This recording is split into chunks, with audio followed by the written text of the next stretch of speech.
El día de hoy quiero compartirles el pasaje de 1 de Samuel capítulo 1, versos 12 y 13 con el título La oración que decide el destino. ¿Podrían repetir conmigo?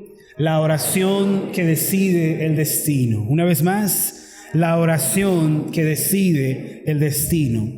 El pasaje dice de esta forma, si usted gusta seguirme con su vista o en voz alta, dice: mientras ella oraba largamente delante de Jehová, Elí estaba observando la boca de ella, pero Ana hablaba en su corazón y solamente se movían sus labios, y su voz no se oía, y Elí la tuvo por ebria.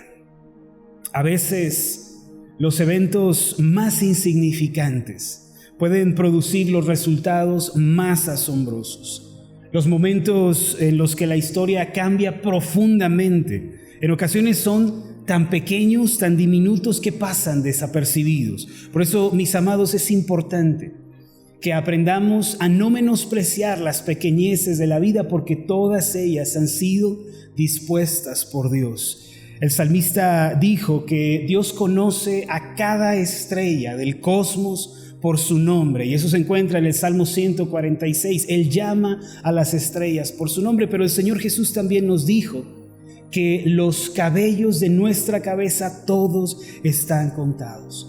Así que este Dios que llama por su nombre a los astros del universo tiene cuidado también de los pequeños, delgados, casi imperceptibles a la vista cabellos del hombre. Él supervisa tanto las pequeñas piedras del camino como los grandes planetas que giran alrededor del sol. Y así como un pequeño grano, hermanos, de arroz puede inclinar la balanza, aunque parezca insignificante, ese pequeño grano puede hacer la diferencia. Y ese fue el caso de Ana, la mujer de la que estamos leyendo en la Biblia. Ella vivió en una ciudad remota, allá en Israel, una ciudad llamada Efraín. Pero sus decisiones, su confianza en Dios, su oración, aunque pequeños, aunque casi insignificantes, produjeron grandes resultados en la historia, no solo de ella, sino de toda la humanidad. Dentro del gran relato de la historia de Israel, de sus grandes victorias, sus terribles derrotas, encontramos lo que parece ser un pequeño paréntesis en esa gran historia. Se trata de la vida de Ana y de cómo su oración enfrentó la aflicción, el sufrimiento, y obtuvo una gran respuesta de parte de Dios. Los que conocen un poco de la historia bíblica recordarán que después de haber orado, esta mujer que era estéril, Dios le respondió dándole un hijo, a quien le puso por nombre Samuel. Y de una manera asombrosa, este Samuel fue quien ungió por rey a David, quien más tarde escribiría los Salmos y de quien más tarde nacería el Mesías. Un evento tan pequeño pudo desencadenar y poner a andar el gran propósito de Dios. Hermanos, a veces las cosas insignificantes que nos suceden, si las enfrentamos con la oración, tomados de la mano de Dios, podemos ver grandes resultados, no solo que traigan bendición a nuestra vida, sino también a todos aquellos que nos rodean. A través de la vida de Ana, el Señor nos enseña que orando podemos revertir cualquier problema y situación que se nos presenta. Orando nosotros podemos obtener respuestas. Orando, hermanos, se abren caminos, se abren puertas también, y orando se producen los grandes milagros de Dios. Y aunque nuestras vidas, nuestras historias parecen insignificantes en un mar de gente que vive en este mundo, hermanos, nuestro testimonio, nuestra oración, nuestra confianza en Dios pueden ser de bendición para muchos otros. En el primer libro de Samuel, en el capítulo 1, podemos leer ese punto de inflexión en la vida de Ana, en donde todo cambió para ella y para la humanidad. El pasaje dice, a partir del versículo 10, ella con amargura de alma oró a Jehová y lloró abundantemente.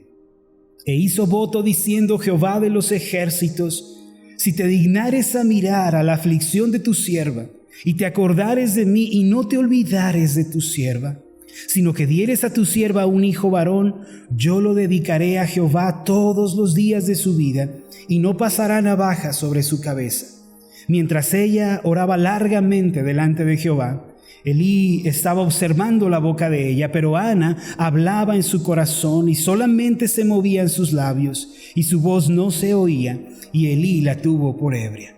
Hermanos, la lección espiritual que aprendemos de esta mujer es que al tener un pesar en su corazón, al tener una aflicción, una negativa, al estar viviendo un sufrimiento, Ana recurrió a la oración y puso su confianza en Dios. Ella comprendió que la montaña de la imposibilidad solo puede ser removida por el poder de Dios que se pone en acción a través de las oraciones de su pueblo. Ella descubrió que orando las circunstancias y la vida pueden cambiar, y esta, hermanos, es la lección que tenemos que aprender el día de hoy nosotros también. Muchos cristianos han olvidado la importancia de la oración.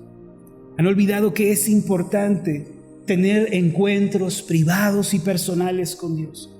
Muchos cristianos olvidan que el poder espiritual que tanto necesitan en su vida nace y se origina en esos tiempos privados, a solas con Dios. Muchos cristianos se sorprenden también porque en su vida se descubren siendo impacientes, irritables, ansiosos, están preocupados y dicen: ¿por qué me pasa esto? Y la respuesta es muy sencilla: porque han olvidado el poder de la oración, porque han olvidado recargar sus fuerzas espirituales diariamente en ese tiempo privado con Dios para recibir de Él gracia, fortaleza, poder espiritual para enfrentar la vida. Es por eso que muchos se encuentran acudiendo al humanismo, a la psicología moderna, a la filosofía, con la finalidad de darle respuesta a sus problemas. Sin embargo, Dios, a nosotros que somos su pueblo, hermanos, nos ha dado una estrategia con la cual podemos enfrentar la vida. Esa estrategia es precisamente la oración. En el Salmo 91, vengan conmigo por favor, al versículo 15 y 16. Vamos a ver la estrategia de Dios para el hombre antes de finalizar en detalle con la vida de Ana. Vamos a ver esta estrategia que Dios nos ha dado, hermanos, que tenemos que echar a andar en esta iglesia. Salmo 91, versículos 15 y 16 dice: me invocará y yo le responderé. Con él estaré yo en la angustia. Lo libraré y le glorificaré.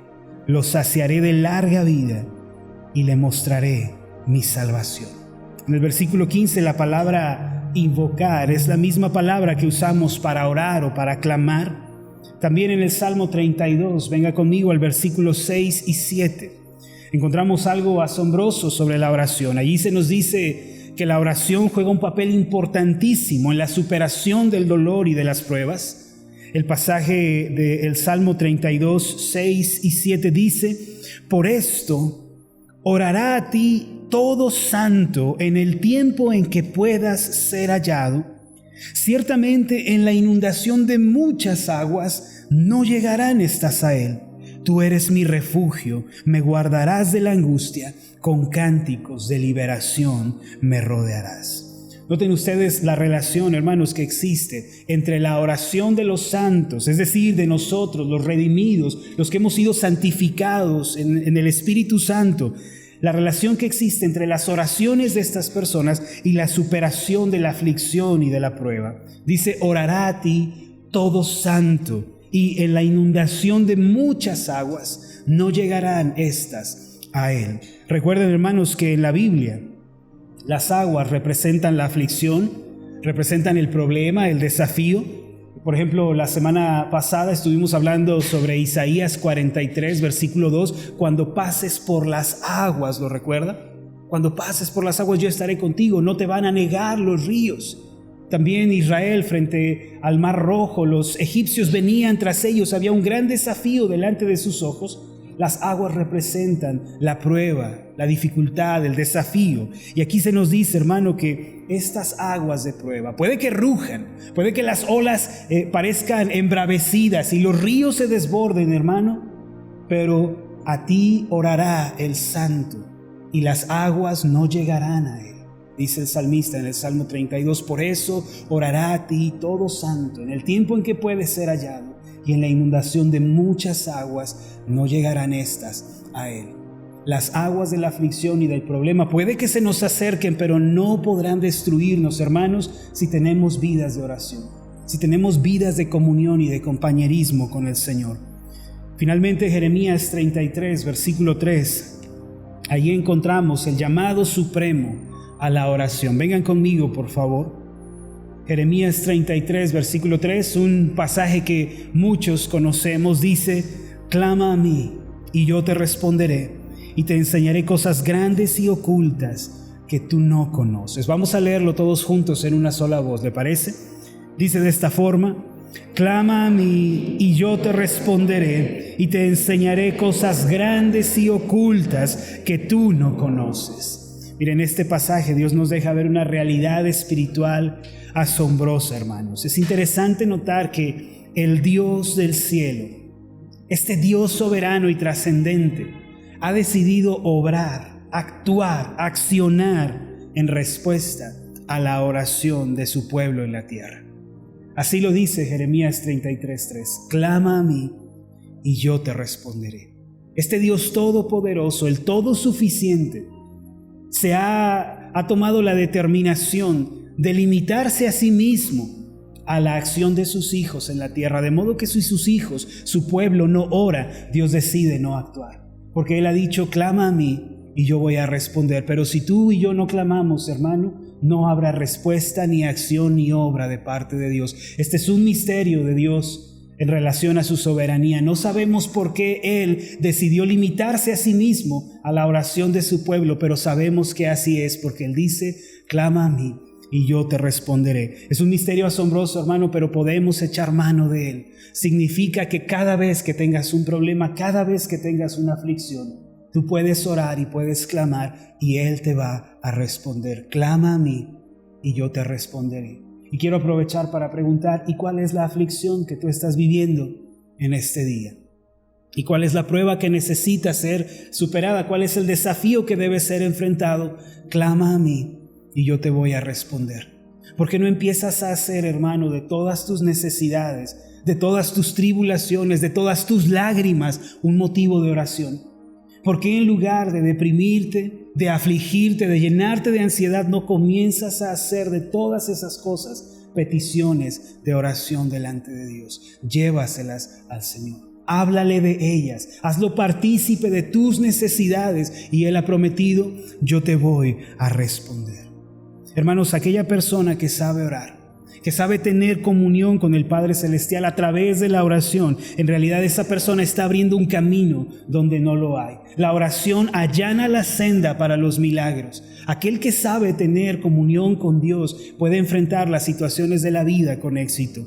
Por eso, hermanos, debemos aprender el secreto espiritual de la oración. Tenemos que aprender a orar como los hombres y mujeres de la Biblia oraron.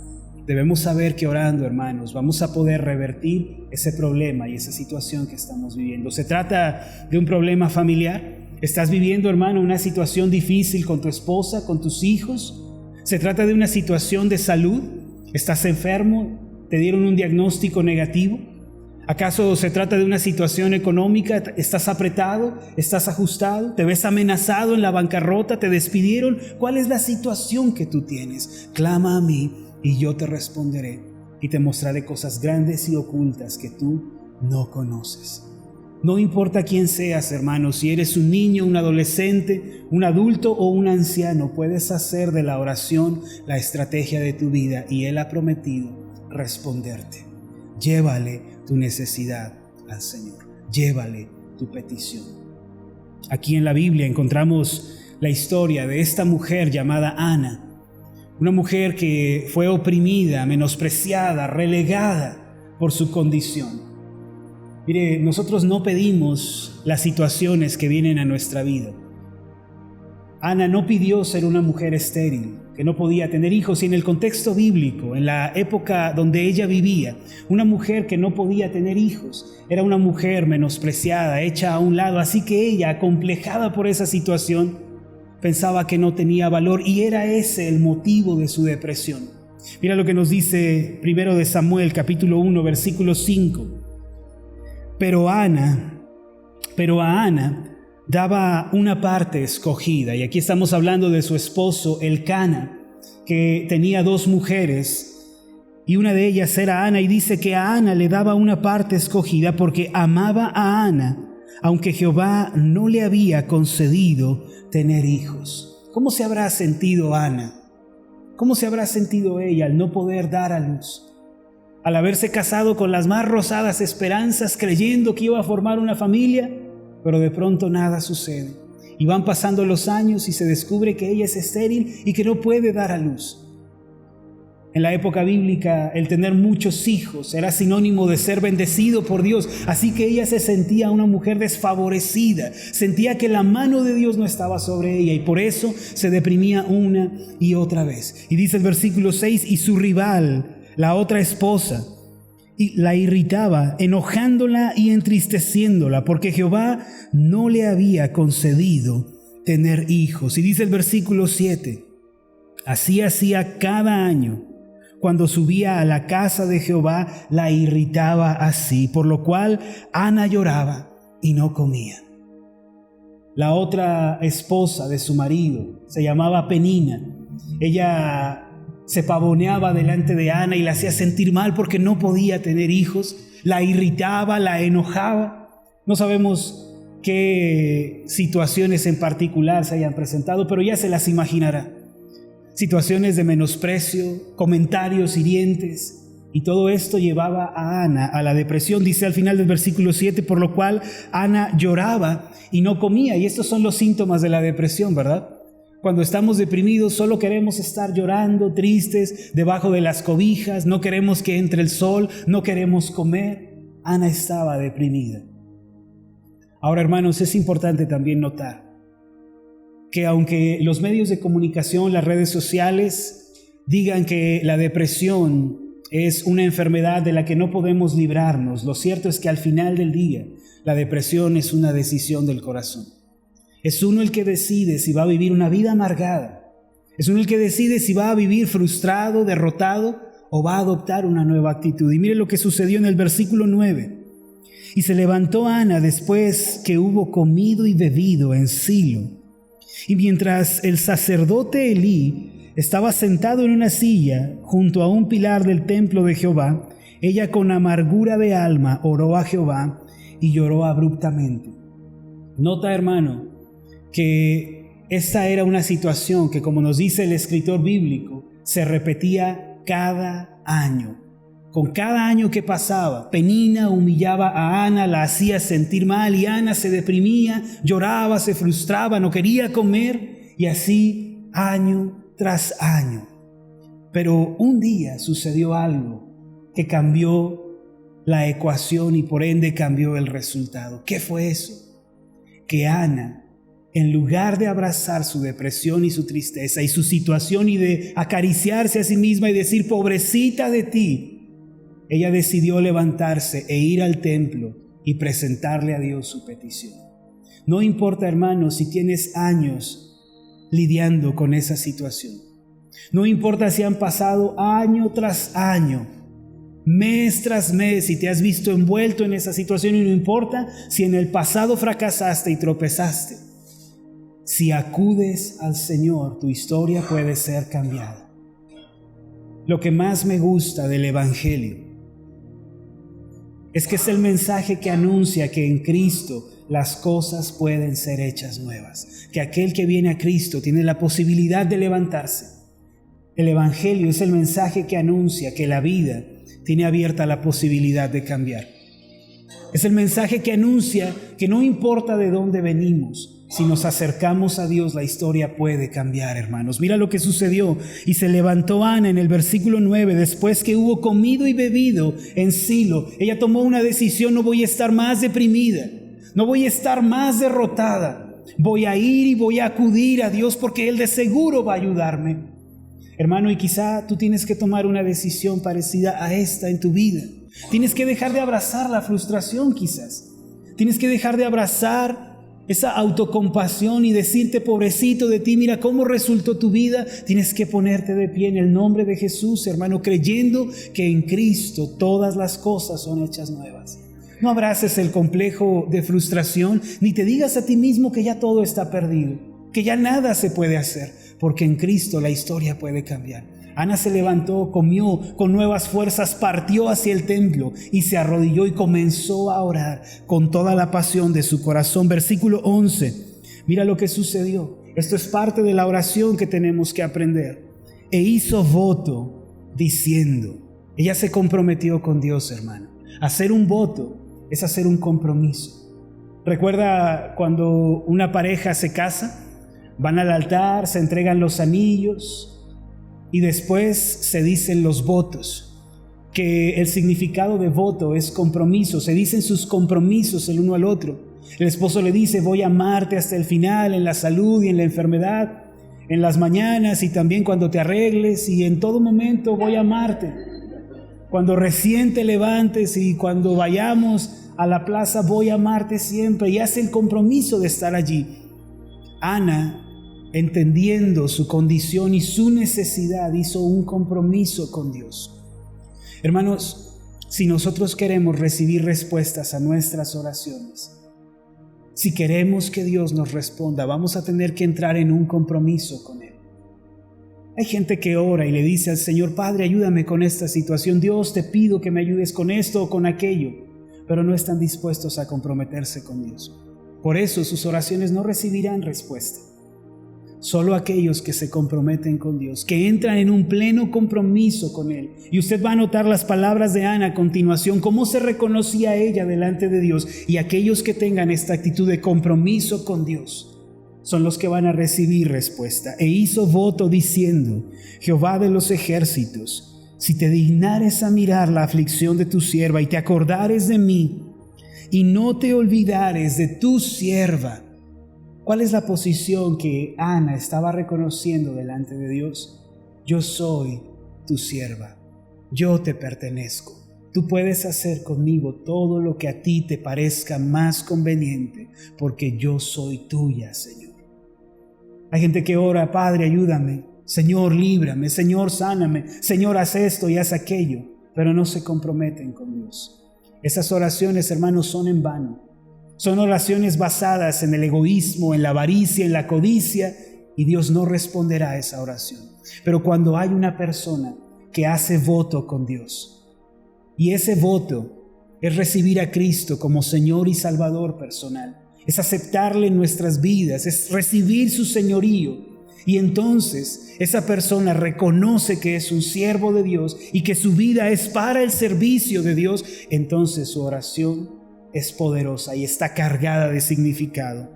Sino que dieres a tu sierva un hijo varón, yo lo dedicaré a Jehová todos los días de su vida, y no pasará navaja sobre su cabeza. Y quiero, hermano, que veas también algo en relación a Ana, que la diferenciaba de su rival Penina. Penina tenía hijos para humillar a Ana. Ana quería un hijo para entregárselo al Señor. Hay personas que quieren que Dios responda a sus oraciones para salirse con la suya, para su propio beneficio personal y egoísta. Y Dios no está con ellos. Pero hay otras personas que piden para que el nombre de Dios sea glorificado. Y piden para que el Señor sea exaltado en sus vidas, para que otros puedan ver la gloria de Dios a través de sus vidas, y ellos recibirán la respuesta de Dios. Hermano, asegúrate que en tus peticiones el propósito principal sea que Dios sea glorificado, que su nombre sea exaltado. Si le estás pidiendo a Dios trabajo, si le estás pidiendo que prospere tu negocio, asegúrate de que eso sea para testificarle a otros de que tienes un Dios que suple en medio de la necesidad. Si estás orando por la sanidad de tu cuerpo físico, asegúrate de que estás orando por eso, para que cuando otros vean la sanidad en ti puedan glorificar a Dios. Si estás orando por la salvación de tu casa, que eso sea para dar gloria al nombre de Dios. No seas Penina en esta historia, sea Ana, quien todo lo que tiene lo entrega delante del Señor. Versículo 12, mientras ella oraba largamente delante de Jehová. ¿Cuánto tiempo oró? No llegó, se arrodilló y 5 minutos y ya se me hizo tarde, ya va a empezar la serie de televisión. Ya van a llegar mis amigos, ya va a suceder esto, aquello. Ella apartó el tiempo para orar largamente delante del Señor. Esta es una lección para nosotros. Los que quieran recibir respuestas a sus oraciones van a tener que esperar delante de Dios. A veces un día, a veces 2, a veces una semana, qué bueno, a veces un mes, a veces va a ser un año. A veces va a ser una década y a veces va a ser toda la vida. Y si tú estás dispuesto a esperar, hermano, Dios va a responder. Una hermana de la iglesia oró por 17 años sobre la salvación de su esposo. Otra hermana oró 23 años para que su esposo se rindiera a los pies de Cristo. Una hermana oró por 2 años para que su esposo se convirtiera. ¿Cuánto tiempo vas a esperar tú, hermano, para que el Señor responda? Ana oraba largamente delante de Jehová. Elí estaba observando la boca de ella, pero Ana hablaba en su corazón y solamente se movían sus labios y su voz no se oía. Y Elí, que era el sacerdote del templo, el juez de Israel, la tuvo por ebria. Entonces Elí le dijo: ¿hasta cuándo estarás ebria? Dirige tu vino. Y Ana le respondió diciendo: no, Señor mío, yo soy una mujer atribulada de espíritu. No he bebido vino ni sidra, sino que he derramado mi alma delante de Jehová. No tengas a tu sierva por una mujer impía, porque por la magnitud de mis congojas y de mi aflicción he hablado hasta ahora. Y esto es lo último que quiero resaltar sobre Ana. Un sentido profundo de no parecerse a los impíos. Un sentido profundo de no sentarse en la mesa de los escarnecedores, no entrar en el camino de los pecadores, no escuchar el consejo de los malos. Tanto le preocupaba a Ana lo que iba a pensar el sacerdote sobre ella, que le dijo: no me tengas por una mujer impía. Los que quieran recibir respuestas a sus oraciones van a tener que limpiarse del pecado. Van a tener que dejar prácticas pecaminosas, van a tener que arrepentirse delante del Señor. Y van a tener que tomar medidas extremas, si es preciso, con la finalidad de abandonar todo lo que pueda relacionarlos con los impíos. No me tengas por una mujer impía. No me consideres como una mujer pecadora, porque estoy aquí por la aflicción de mi corazón. Para muchos no les causa problema ser identificados con los impíos. Y por eso no están recibiendo respuestas a sus oraciones. Hermano, necesitamos orar la oración del Salmo 51:10. ¿La recuerdas? Abre tu Biblia allí conmigo. Salmo 51:10. Crea en mí, oh Dios, un corazón limpio y renueva un espíritu recto dentro de mí. Esta es la oración que nosotros también tenemos que hacer. Tenemos que pedirle al Señor: Padre, crea en mí un corazón limpio. ¿Y qué significa esto? Señor, límpiame de mi maldad. Me quiero arrepentir de mis pecados, quiero dejarlos. Pero entonces la oración no es solamente: crea Dios un corazón limpio en mí. La oración es: y renueva un espíritu recto dentro de mí. ¿Sabes, hermano, por qué necesitamos hacer esta oración de manera completa? Porque a veces solo hacemos la primera parte de la oración: crea en mí un corazón limpio. Estamos arrepentidos y pedimos que la sangre de Cristo limpie la mancha de nuestro pecado, pero no oramos por un espíritu recto. A veces, hermano, hemos normalizado el pecado. Hemos hecho que el pecado sea normal. Vemos la maldad como algo que todos hacen. Pero el cristiano debe ser una persona que se escandaliza del pecado, no lo normaliza, no lo autoriza, no le parece lo más normal, porque tiene un espíritu de santidad renovado por Dios, y lo que ofende a Dios también lo ofende a Él, y lo que Dios llama malo, Él también lo llama malo, porque ha sido reconstruido en su interior un espíritu recto. Pídele al Señor que restaure en ti una conciencia de santidad y de rectitud que no te permite estar cómodo, a gusto con el pecado. Recuerda lo que dijo Ana: no me tengas como una mujer impía. Yo no soy una de esas mujeres, y debe ser nuestra actitud también. Señor, yo no voy a ser un hombre impío, yo no voy a hablar como los impíos, no voy a vestir como los impíos y no voy a actuar como los impíos. Señor, no me tengas como una persona sucia delante de ti. Yo quiero ser santo, yo anhelo la santidad. Hermanos, si este es tu deseo, un milagro va a suceder al final de la historia. Versículo 17, y Elí respondió y dijo: ve en paz, y el Dios de Israel te otorgue la petición que le has hecho.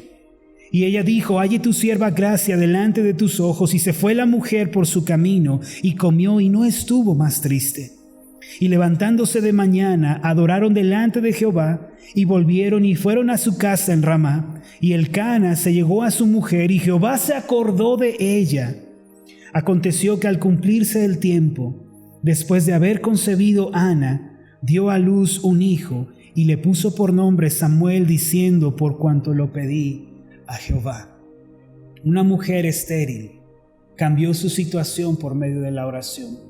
Y el destino de la humanidad cambió también por medio de la oración de esa mujer. Se puso en marcha el proyecto divino, porque Samuel ungió a David. Y Dios le hizo una promesa a David que de su trono iba a levantarse uno que iba a regir a las naciones. Y ese es el Mesías, nuestro Salvador. Si ves cómo la oración de una persona cambió el destino, hermano, nuestras oraciones también tienen el poder de cambiar el curso de nuestra historia. Oremos a Dios, confiemos en Dios, dependamos de Dios. Dios responde las oraciones de aquellos que no abrazan la depresión ni se entregan a la autocompasión, sino que adoptan una actitud optimista y dicen: voy a orar y voy a presentarlo a Dios, y van y oran y esperan por días, meses, años si es preciso. Limpian sus vidas de todo pecado, de toda contaminación, y hacen compromiso con Dios, creen en Cristo y le reciben como Señor y Salvador. Hermano, la oración cambia el destino. Inclina tu rostro y vamos a hacer una oración. Amado Padre Celestial, cuánto necesitamos como iglesia, como personas, aprender sobre la oración. Señor, necesitamos aprender a orar. Enséñanos a orar. Amado Espíritu Santo, enseña a tu iglesia a orar. Podemos ver en tu palabra que orando podemos revertir cualquier problema en la vida. Orando podemos abrir camino, abrir puertas. Orando podemos recibir milagros y respuestas de tu parte. Hermano, pon tu mano en tu corazón y pídele al Señor: enséñame a orar. Enséñame a orar. Enséñame a orar, Señor. Abre mis ojos para que pueda entender la importancia suprema de la oración en la vida del creyente. Enséñame a orar, Señor. Enséñame a orar. Tú dijiste: clama a mí y yo te responderé y te mostraré cosas grandes y ocultas que tú no conoces. Dijiste también en tu palabra: por tanto, a ti orará todo santo en el tiempo en que pueda ser hallado, y en la inundación de muchas aguas no llegarán estas a él. Padre, gracias por la estrategia que nos diste. Ayúdanos a ejercitarla cada vez más. Y mientras oramos, ayúdanos a ser optimistas, a recobrar el aliento, a esperar el tiempo que sea necesario. Mientras oramos, limpia nuestras vidas del pecado. No queremos ser tenidos por hombres y mujeres impíos e impías. No queremos ser así, Señor. Limpia nuestras vidas, te pedimos. En el nombre de Jesús. Amén y amén.